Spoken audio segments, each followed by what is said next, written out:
When the Christian faith was fairly small, existing within a climate of persecution and relatively informal in expression, the issues of law, order, and discipline were less pressing.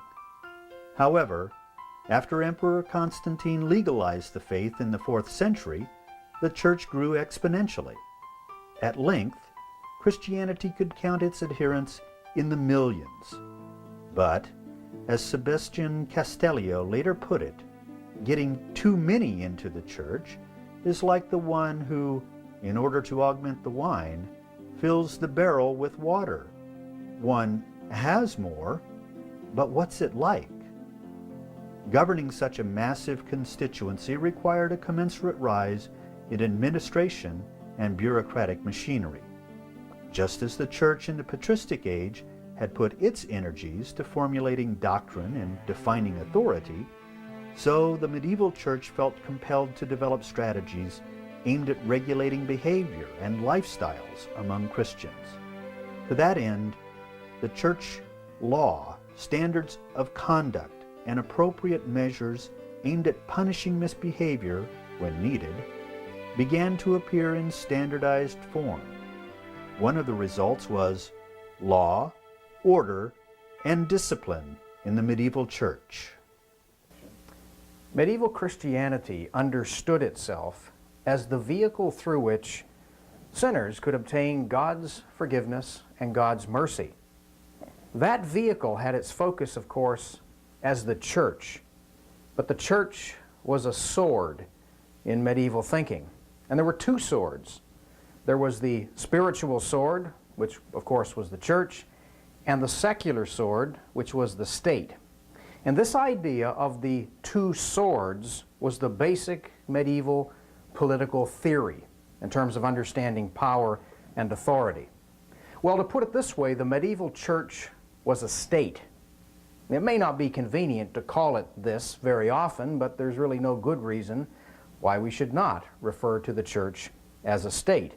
Indeed, there is no acceptable definition of state, as understood in the Middle Ages, that could possibly exclude the medieval Church.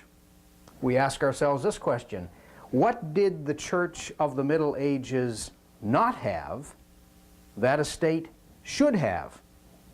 It has laws, the Church does. It has lawgivers, law courts. It has lawyers. It uses physical force to compel men and women to obey those laws, those rules, those regulations. The Church keeps prisons in the Middle Ages. And from the 13th century onwards, it pronounced the sentence of death on men and women who did not obey the Church laws. Consider further, the medieval Church is not a voluntary society.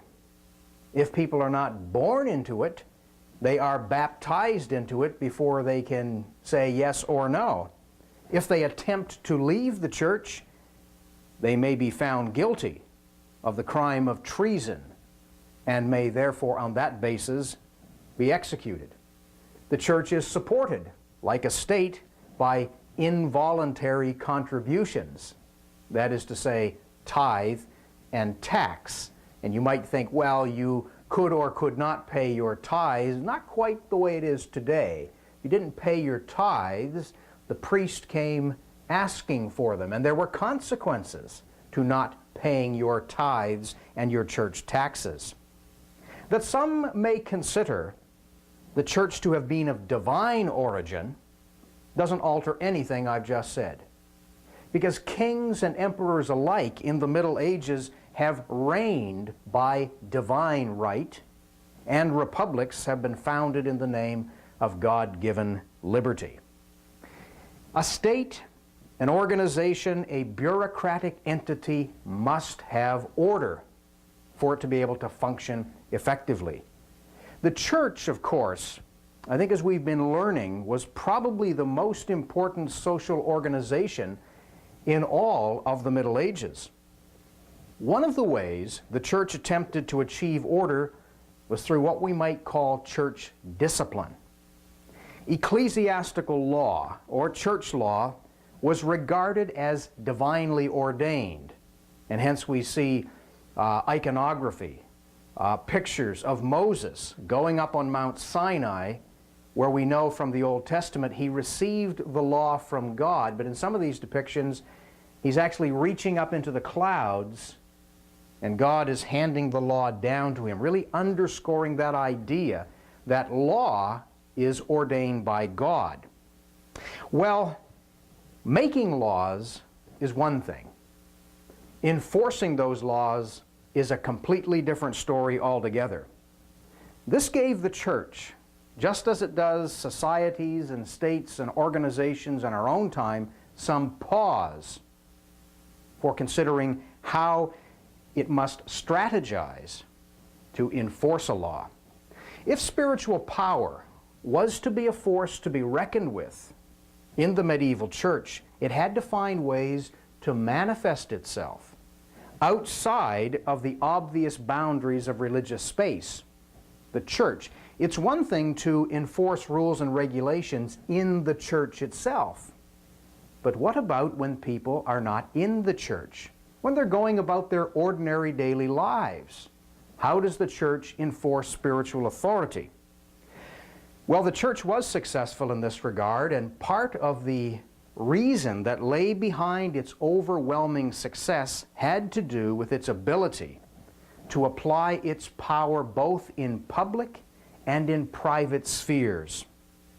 So, the application of law, of order, and discipline took several forms in the Middle Ages, and it was anchored in two bodies of literature. And I want to speak about both of those bodies of literature, beginning with the first one, which are the medieval penitentials. Now, this discipline of the Latin Church, although a lot of what I'm going to say does relate to the Greek Church, but in terms of the Latin Western Church in the Middle Ages, a lot of the discipline is outlined in this body of literature called the Books of Penance. Now, penitentials are handbooks that were compiled to assist the priest confessor in dealing with private penance. I'm going to want to say something about confession and private penance as we go on. These books were lists of offenses, sins, if you will, and suitable penalties for each one.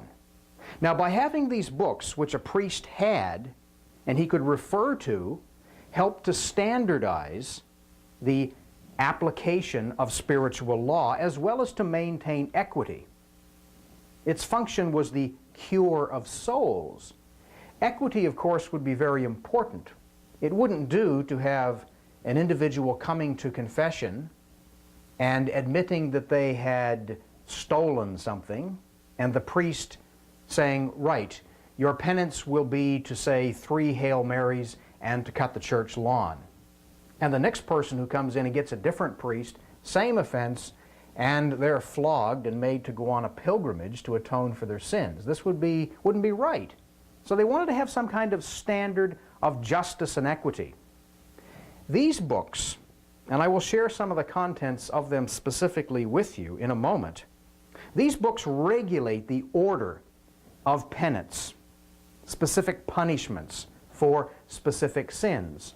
How specific are they in terms of sin? Abortion, adultery, anger, blasphemy, drunkenness, fornication, murder, idolatry, theft, witchcraft. Anything you could imagine, you could simply turn to the section and find out what the penalties would be for these particular sins. Where did this material come from? Well, it's gathered mainly from the Fathers and from church councils between the 4th and the 7th centuries. And they had a common object, and that was to enforce the practical duties of Christians and to control the passions of the heathen, the ungodly, people who weren't really following God the way in which they should. Now, these penitentials take, I have to tell you, a very dim view of God in terms that God is made to be a vicious tyrant. The penitentials take a dim view of human flesh, human sexuality, human failings. And I don't think it's intended for God to come across as this tyrant, but God appears to be tyrannical in these penitentials. The penalties are often harsh and lengthy that are imposed upon sinners and those who break the law. The penitential books exist in many traditions: British, Irish, Frankish, Spanish, Roman, and so on. Penance gained sacramental status by the High Middle Ages in both the Latin and the Greek churches. And when I say sacramental status, I mean that by going to confession and performing acts of penance, you are actually receiving God's grace in much the same way as when you were baptized or went to Mass. Good works were required, of course, such as fasting and almsgiving. Pilgrimages were often highly regarded as a means of atoning for your sins, especially if you went to real popular pilgrimage sites like Rome, Jerusalem, Santiago de Compostela, Tours in France, and other places. In terms of discipline, Peter Damian, a Benedictine, recommended voluntary self-flagellation as a means to appease God. You know, get your shirt off and get a whip and just beat yourself. This would be a means of appeasing God. Again, we see a clue into the thinking of medieval Christians. The penitential books provide us with crucial evidence for the nature of the medieval church, but also for telling evidence about sexuality, violence in society, about the family, rituals for death, witchcraft, and other topics which come to bear upon the social, the cultural, and the religious history of the Middle Ages.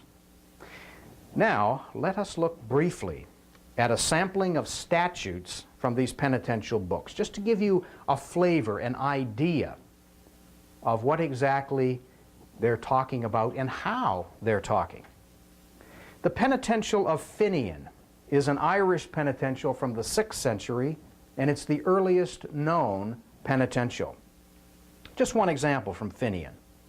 If a child dies unbaptized on account of the negligence of the parents, then the parents shall do penance for an entire year with bread and water, and shall not sleep in the same bed.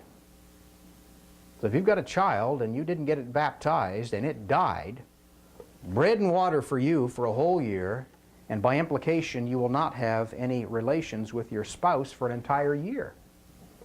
Okay. Another Irish penitential, mid-7th century, gluttons who eat to the point of vomiting shall do penance for 7 days. Gluttony being one of the 7 deadly sins. Another one from this particular Irish penitential. Anyone failing to safeguard the host, that is the consecrated wafer used in the Mass, and a mouse eats it, shall do penance for 40 days. So, it's more serious to fail to safeguard the communion wafers than it is to eat too much to the point of vomiting. Another one from this same penitential. If a priest stammers when he's praying the prayer of consecration in the Mass, he shall be cleansed with 50 strokes, be lashed 50 times. If he stammers when he's saying Mass, particularly when he's praying the consecration.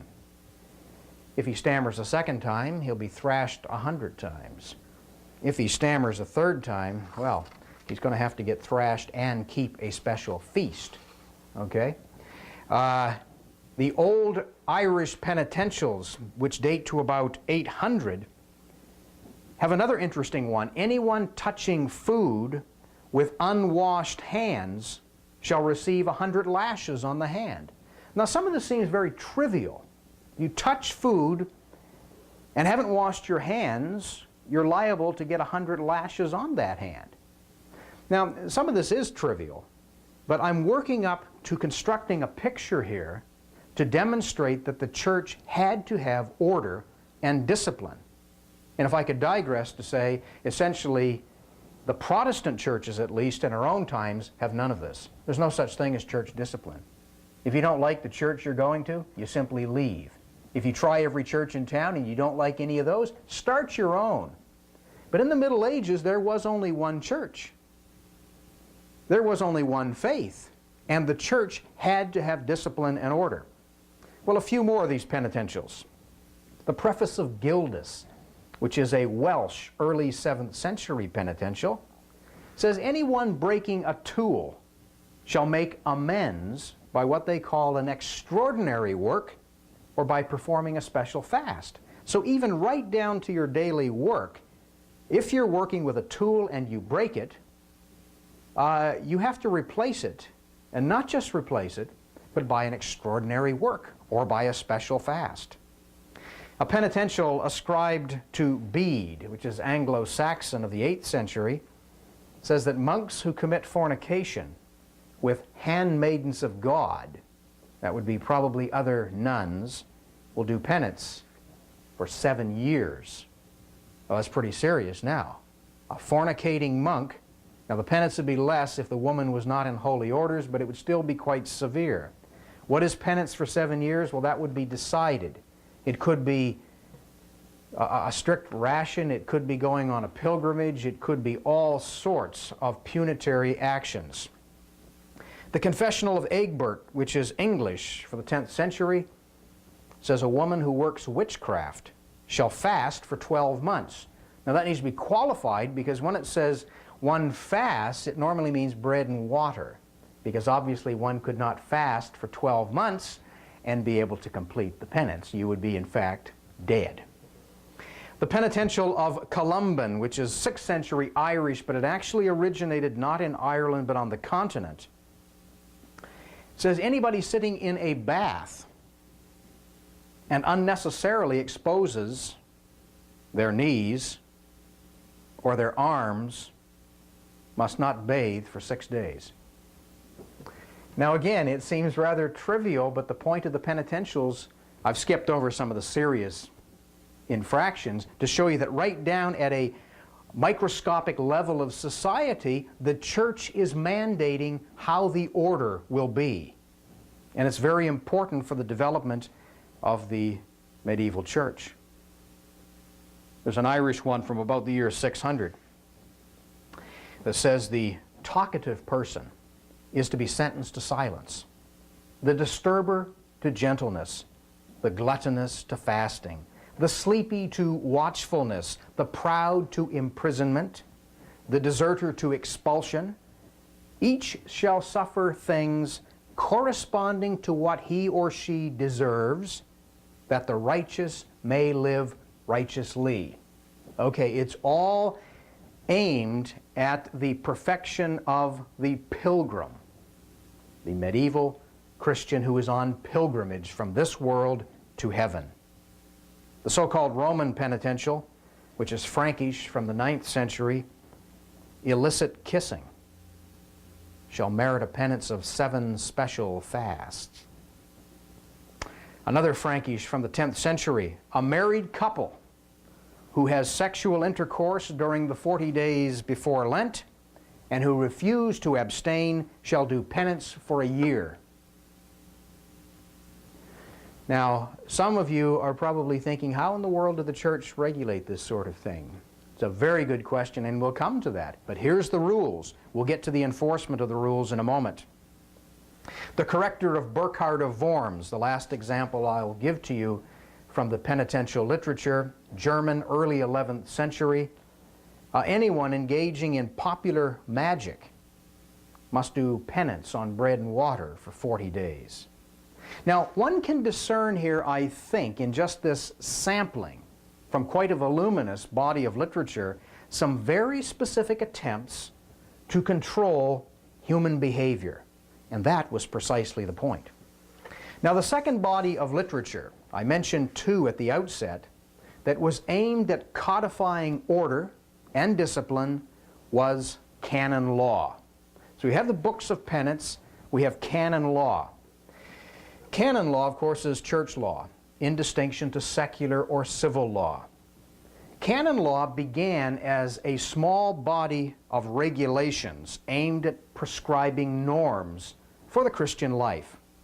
But as the church acquired more and more converts and more land and property and prestige, leaders gained correspondingly new powers of coercion and control. This meant an increase in law. Any business, any company, any corporation, the bigger it gets, the bigger your policy manual has to be. You have to take into account that there's X number of employees, X number of possible situations, and so you have these rules and regulations to guarantee, to ensure the successful operation of your business. You can apply that on a larger scale to a state. The church, as I said, was a state in the Middle Ages. So by the end of the Middle Ages, after the church had been around for some 1,500 years, it had become a large and a complex state. Therefore, there was, in terms of law, an increasingly voluminous and complex collection of law. Now let me be very clear about law. When I talk about church law, I'm not just talking about what pastors and preachers and priests and practicing Christians had to observe. No. There was no such thing in the Middle Ages as international law. The closest we come to an international law is canon law. Merchants had to come to terms with it, as did theologians, as did politicians, as did ordinary Christians. One of the goals of this legislation was to define and implement social order. Again, how specific? Very specific.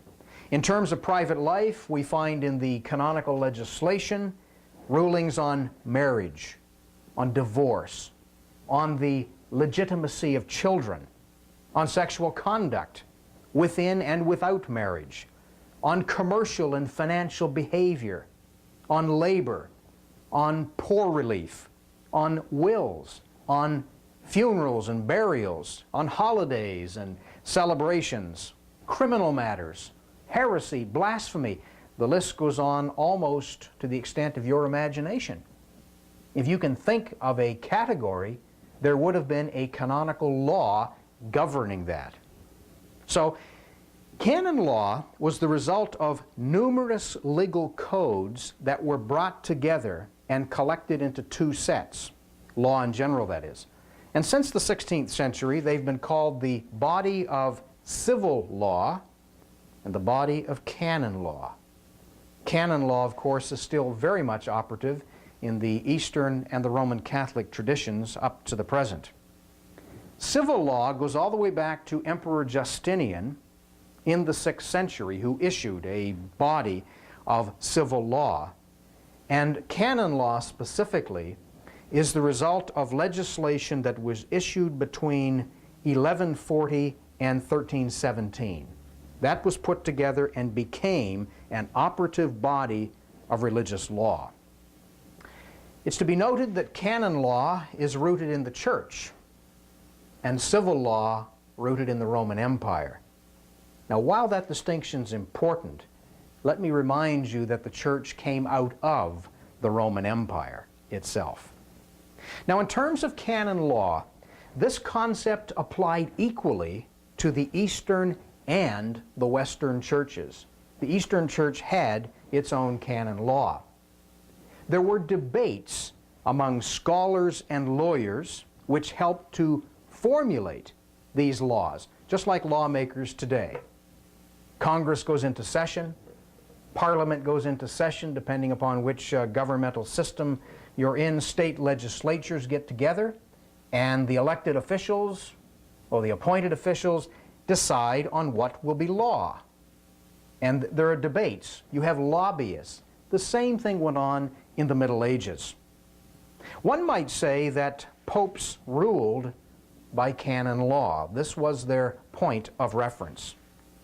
Now, of chief concern in both the penitential and the canonical legislation was a concern with regulating human sexuality. Western society in our own time has accepted as basic and commonsensical, if you will, the idea that sexuality is innate to humankind. In other words, to be Homo sapien, which we all are, means that we are sexual.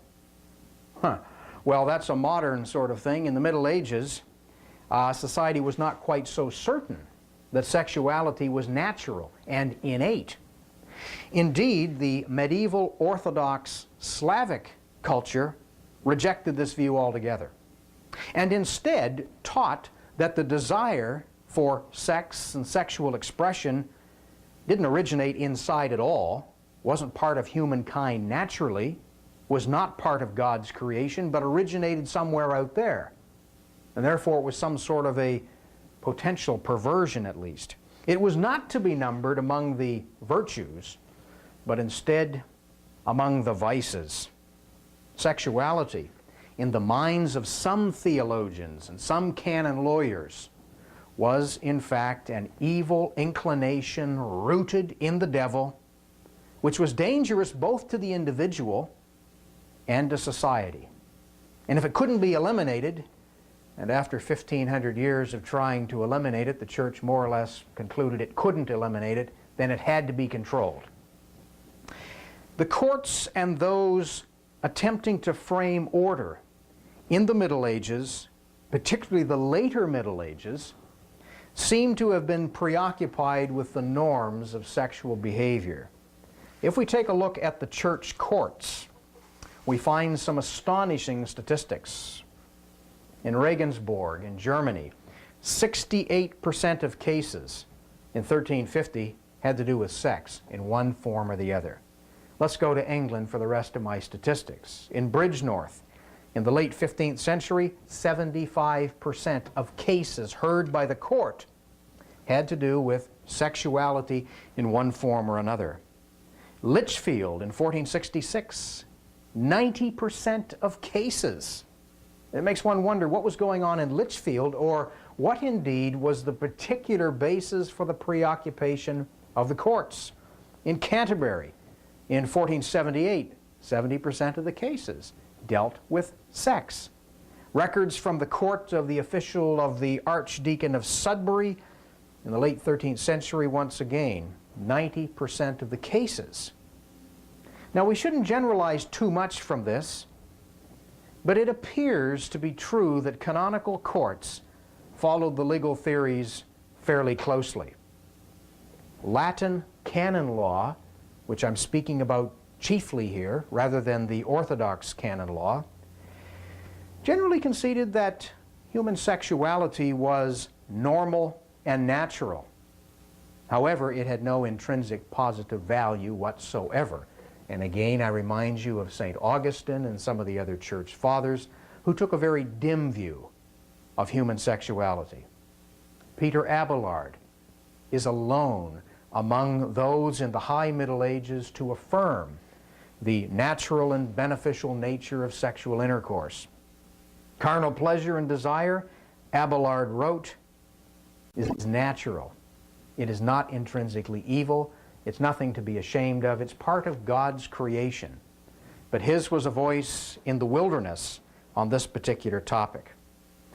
Now, if we continue our consideration for a moment of law and sexual behavior, I think it's fair to say that canonists, that is, religious lawyers, maintain that the church had the right, perhaps even the duty, to regulate sexual behavior, sexual practices, and sexual expressions of married people. Not just unmarried people, but of married people. Canon law reached a synthesis in the work of Gratian around 1140 in his Decretum, which was a collection of law. Gratian is really the father of canon law.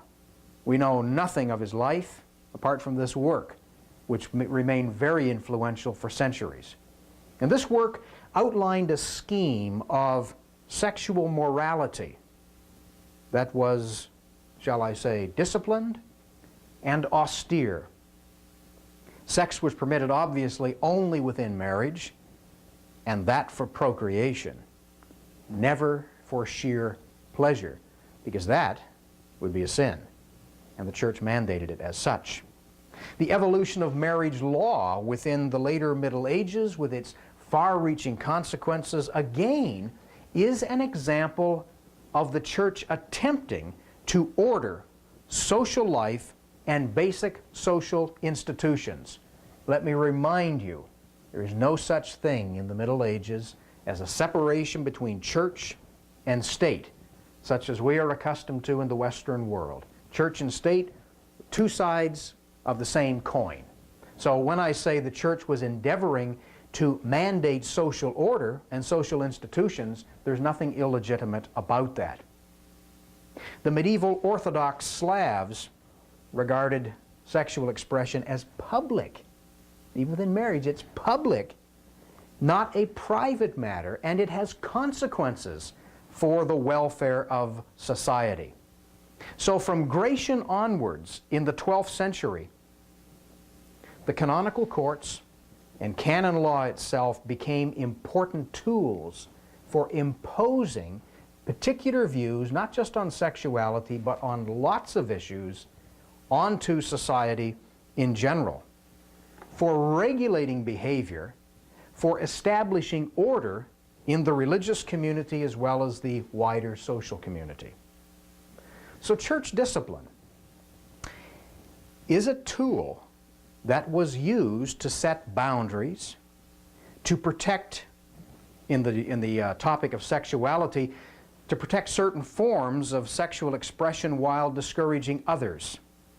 Now, law can legitimately penalize sexual behaviors that endanger life and health and social welfare.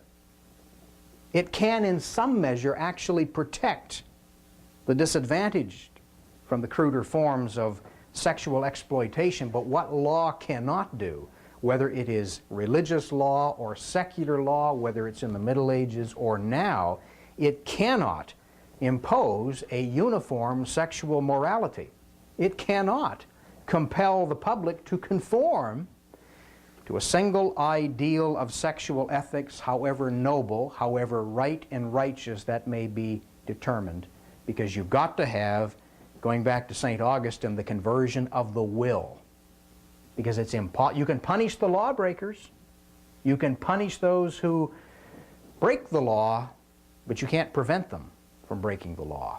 So you can establish all the laws you want, you can have all of the police forces that you want, and the Middle Ages actually had specific police forces in some place that were sex squads that did nothing but enforce sexual morality in certain cities. It still didn't work.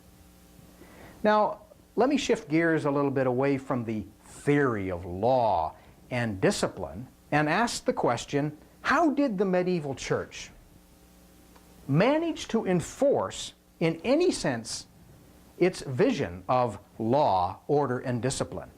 I've been speaking about theory. How did the church even know about the private lives of individual Christians? I mean, how did they know whether married couple A was not actually breaking a law regarding their private life and private behavior?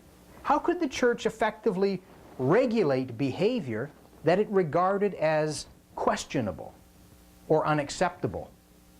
Well, the New Testament provides examples of ostracism as a form of discipline. And there were cases in the New Testament where people were excommunicated, to use that term. So what the medieval church does is it develops specific tools with which to exercise control and to maintain discipline. And the first one, and possibly the most effective one, was confession. The origins of auricular confession, that is, hearing. You actually go and verbalize a confession to a priest. The origins of that are Irish. If you've ever wondered where confession comes from, it comes from the Irish. This was a 6th century Celtic Christian monastic institution which was introduced and which took hold in Latin Christendom and by the 11th century was an established practice, which I might add persists to the present in certain Christian communions. A gradual development in the East, because I don't want to lose sight of our Greek friends, there's a gradual development along the same lines in the Orthodox Church, culminating at about the same time. Now I want to point something out which may come as a surprise to some of you with respect to confession, and that is that anonymity was not part of the medieval experience of confession. Now, if you go to confession today in a tradition that practices that, you go into a little room, a little booth, and you shut the door, and on the other side of a wall, where you can't actually be seen, is a priest. And you say, "Bless me, Father, for I have sinned." And the priest will say to you, "Tell me, my son, my daughter, what have you done?" And you say, "Well," and you confess. The priest doesn't see you.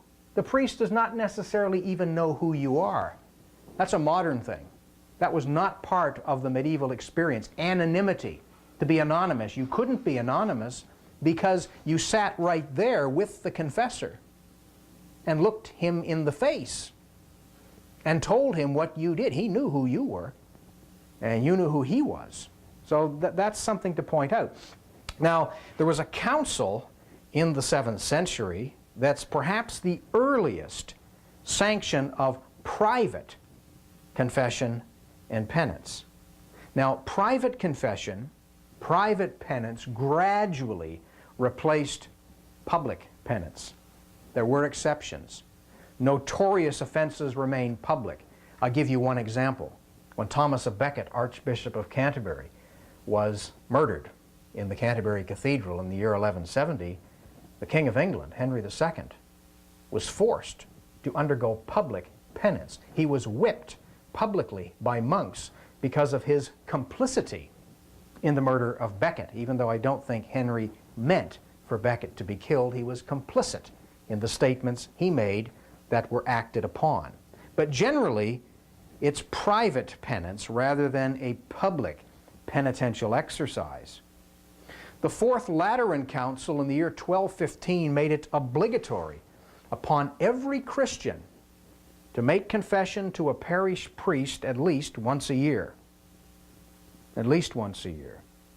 Violators of this ordinance were threatened with excommunication and refusal of Christian burial. It would be pretty serious. Excommunication, I want to say something about that in due course. In the East, after about the year 1000, the pattern was fourfold: confession, interrogation, absolution, and the assignment of penance. See, this interrogatory component, it wasn't just enough to go and confess. The priest would say, "Well, now what exactly were you thinking when you did this?" Whatever the offense might be.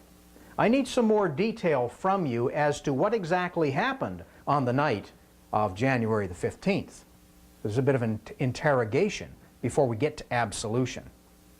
Again, what we're looking at here is the church's effort and attempt to have discipline, to have order, to not just have a free-for-all where everybody and anyone can do anything they want whenever they want.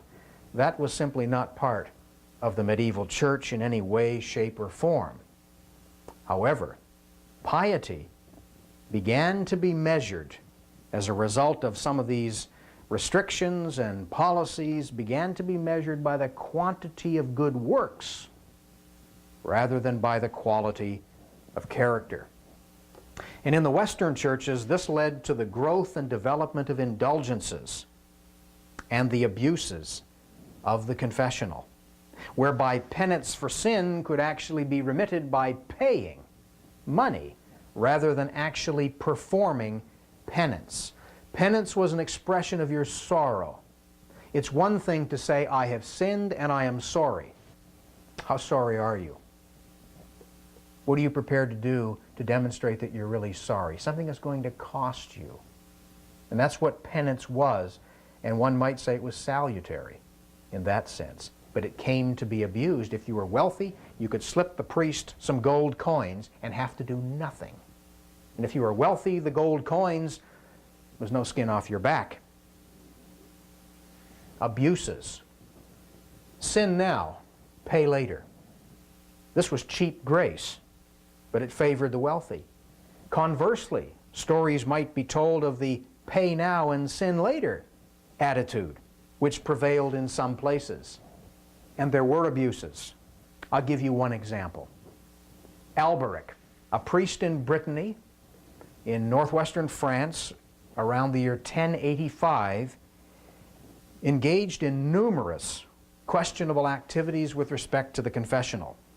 Over a period of some 3 to 4 years, Alberic refused absolution in confession to many women in his parish unless they slept with him. You have a woman who comes to confession, "Bless me, Father, I've sinned," and he said, "Your penance will be to sleep with me." And if they didn't sleep with him, he didn't absolve them of their sins. If you're not absolved by your sins, you've got a problem. Now, this is an abuse of the confessional, and this did happen in some instances. And so by the end of the Middle Ages, there were scathing critiques of the confessional. One example is the Eisenach preacher in Germany, Jakob Strauss, who claimed that people were staying away from participating in Mass because of the call for prior confession. You couldn't go to Mass if you hadn't first confessed your sins, and they were under the impression, this preacher Strauss argued, that unless they confessed every mortal sin to a priest, that in receiving the sacrament they would be sentenced to eternal death and damnation. Now, this is what's referred to as plenary or comprehensive confession, when you must go to the priest and confess to that man every sin that you have committed in thought, word, and deed since your last confession. And what if you hadn't been to confession for a whole year? Who could possibly remember every sin? And Strauss is arguing that people were under the impression that if they missed one, went to Mass, and received the body of Christ, they were eating and drinking to themselves damnation, and they'd go to hell. So people stayed away from Mass. He said, this is ridiculous.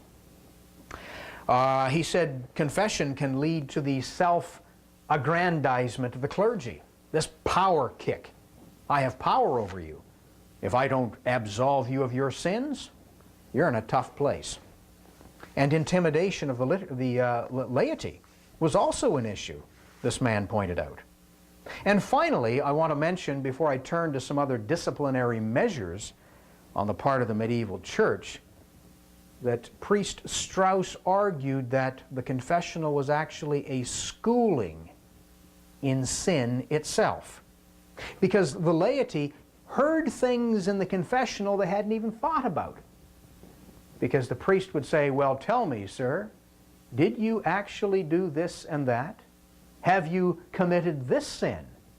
Have you ever thought about this sort of thing? And the parishioner, the lay person, has not. And then thinks, that's a jolly good idea. I think I'll go away and try that. And the reason for this disclosure is because the priest was often reading from a confessional manual, from these penitential handbooks. And in interrogating people, he's asking the questions that are written there, and people are actually learning things that they probably don't need to learn. The confessional, then, was the point of disclosure. That's how the church knew what you were doing and thinking in the privacy of your own home. Penance and absolution generally followed confession. But with the recalcitrant, with the stubborn, the severest penalties of the church were excommunication and interdict. And I want to say something about both of those. First, excommunication. In the year 1518, Martin Luther wrote, I recently preached a sermon on excommunication, in which I denounced the tyranny and ignorance of the whole base mob of sordid officials and commissaries and vicars. Everyone was amazed.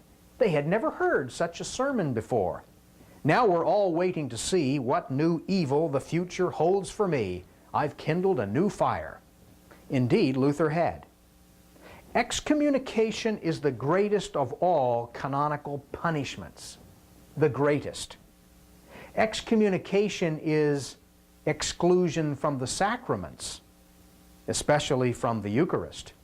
And a bishop could actually excommunicate just about anyone he wanted if they had refused canonical obedience. Pope Benedict VIII in the 12th century issued a bull of excommunication against a group of people who had attempted to confiscate monastic property. And I want you to listen to the wording of this 11th century document. Benedict, bishop, servant of the servants of God. And now he's speaking of these people who tried to do something with this monastery that he considered illegitimate. He says, let them be accursed in their bodies, and let their souls be delivered to damnation and perdition and torture. Let them be damned with the damned. Let them be scourged with the ungrateful. Let them perish with the proud. Let them be accursed with the Jews, who seeing the incarnate Christ did not believe, but sought to crucify him. Let them be accursed with the heretics, who labored to destroy the church. Let them be accursed with those who blaspheme the name of God. Let them be accursed with those who blaspheme, who lie damned in hell, impious and sinners, unless they amend their ways and confess themselves in fault. Let them be accursed in the four quarters of the earth. In the east be they accursed, and in the west disinherited. In the north interdicted, and in the south excommunicate. Be they accursed in the daytime, and excommunicate in the nighttime. Accursed be they at home, and excommunicate abroad. Accursed in standing, and excommunicate in sitting. Accursed in eating, accursed in drinking, accursed in sleeping, and excommunicate in waking. Accursed when they work, and excommunicate when they rest. Let them be accursed in the springtime, and excommunicate in the winter. Let them be accursed in this world, and excommunicate in the next. Let their lands pass into the hands of the stranger, their wives be given over to perdition, and their children fall before the edge of the sword. Let what they eat be accursed, and accursed be what they leave, so that he who eats it shall be accursed. Accursed and excommunicate be the priest, who shall give them the body and blood of the Lord, or who shall visit them in sickness. Accursed and excommunicate be he who shall carry them to the grave, and who shall dare to bury them. Let them be excommunicate and accursed with all the cures if they do not make amends and render due satisfaction. And know this for a truth, that after our death, no bishop, nor any secular power shall usurp the rights of this monastery. And if anybody attempts to do so, they shall be weighed down by all the foregoing curses, and they shall never enter the kingdom of heaven. Now that's a pretty comprehensive writ of excommunication in just about every sense that you can possibly imagine. Bell, book, and candle was the ritual. They actually sounded a bell, a book was closed, and a candle was extinguished, symbolic of the formal ritual of excommunication. And this was a fearful thing to happen to an individual in the Middle Ages. Anathema was major excommunication. This is separation from the church completely, and the offender is regarded as an outlaw. The essential element, of course, in excommunication is to be cut off from the community of the faithful. Now, there's a difference between minor and major excommunication. Minor excommunication is to be excluded from the Mass. Major excommunication is to be excluded from the body of Christ altogether. In major excommunication, there's no religious rights. You're excluded from actually even entering the church, from being around the faithful, from pleading in secular or ecclesiastical courts, and from all religious acts. You can't even be buried in the church graveyard. Now, the power to excommunicate belonged to bishops, it belonged to archdeacons and abbots. I mean, a priest couldn't actually excommunicate it. It had to be a higher church authority. But in practice, every ecclesiastical judge could excommunicate.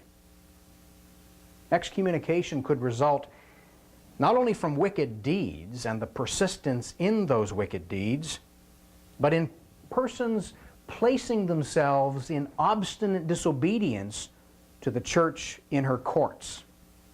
In medieval England, for example, between 1250 and 1534, almost 1,700 people were cited for excommunication in the English canon courts.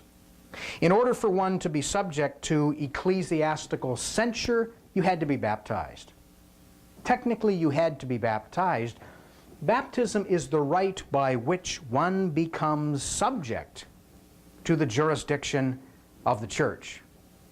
Now, of course, it has to be pointed out that an excommunicate does not, of course, cease to be a Christian if it's minor excommunication. The baptismal character is indelible. You can't remove baptism if you have been baptized, and it cannot be effaced by excommunication. Notwithstanding, this does not in any way take away from the seriousness of this particular issue.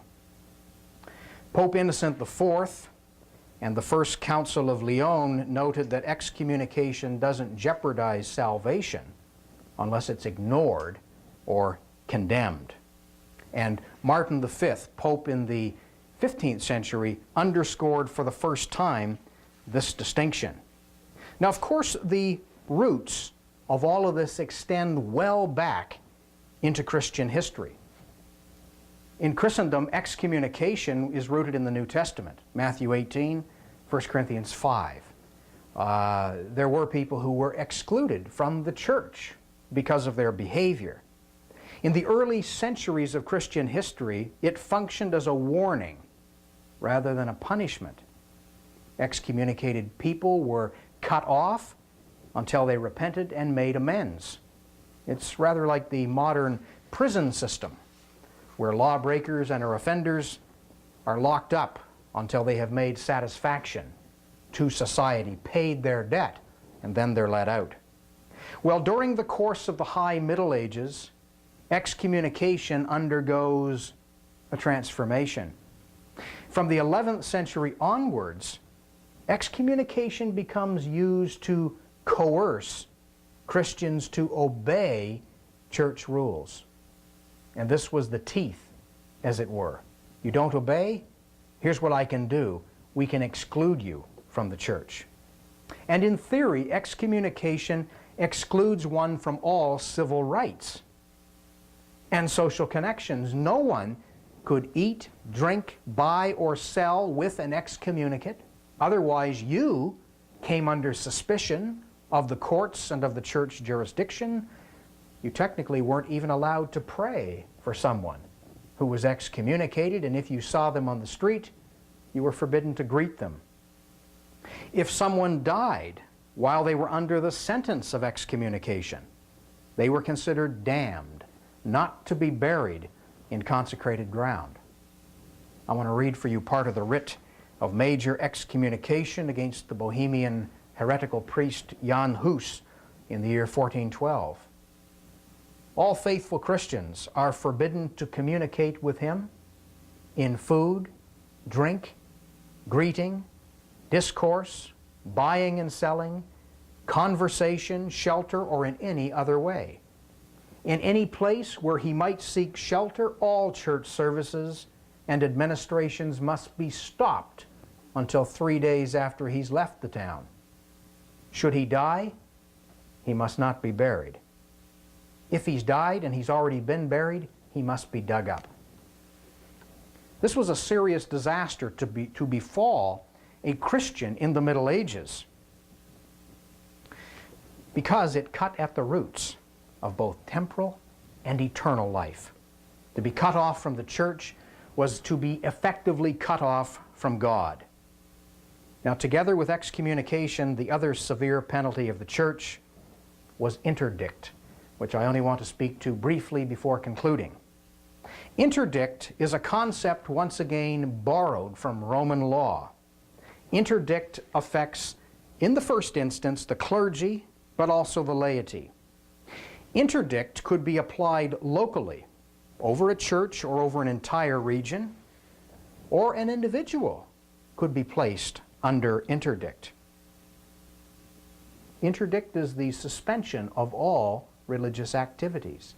So if the city has been put under interdict, there's no marrying, there's no burying, there's no services being held, there's no religious functions being performed at all. And so you can see being cut off from the church puts one in a perilous position with respect to God, because a Christian comes to God through the church. Interdict is an extreme form of forcing coercion, forcing obedience, getting people to obey the rules and to line up to what the medieval church desires. It was used as early as the 5th century and was frequently imposed in the period between the 11th and the 15th centuries. Now, of course, interdict was only possible in areas where the church had unlimited power. You've got to have unlimited power to make the interdict work. You have to rely upon the local authorities to enforce it. Well, interdict was a religious matter, but it cannot be separated from the political and economic turmoil which inevitably surrounded it. Later, the development of the Inquisition would be important for enforcing church law and dealing with offenders. Well, by way of conclusion, in terms of this consideration of law, order, and discipline, use carefully. A consideration of these things provides us with a very important key needed to unlock the door of political and social reality in the Middle Ages and to shed light upon the workings of the medieval church. Ultimately, of course, it was a failure. The medieval church failed to eradicate the sins and the offenses that the laws were aimed at. And this is a rather sobering lesson. It suggests that simply enacting theological principles into law is not likely to be a rewarding experience. But law and law enforcement were deemed essential. However, unless the human will, the individual human will, could be converted and compliant, the business of order and discipline could only ever be tentative and ongoing. And so, in the 16th century, the Council of Trent cautioned against the overuse of things like excommunication and interdict, noting that experience shows that when it's used too broadly and for trivial matters, the penalty will be despised and not feared and will produce more harm than good. That seems to me like a fitting epitaph to the medieval use of excommunication specifically, and the matter of law, order, and discipline in the medieval church generally. A process that once expressed, but at the same time undermined, the power of ecclesiastical authority.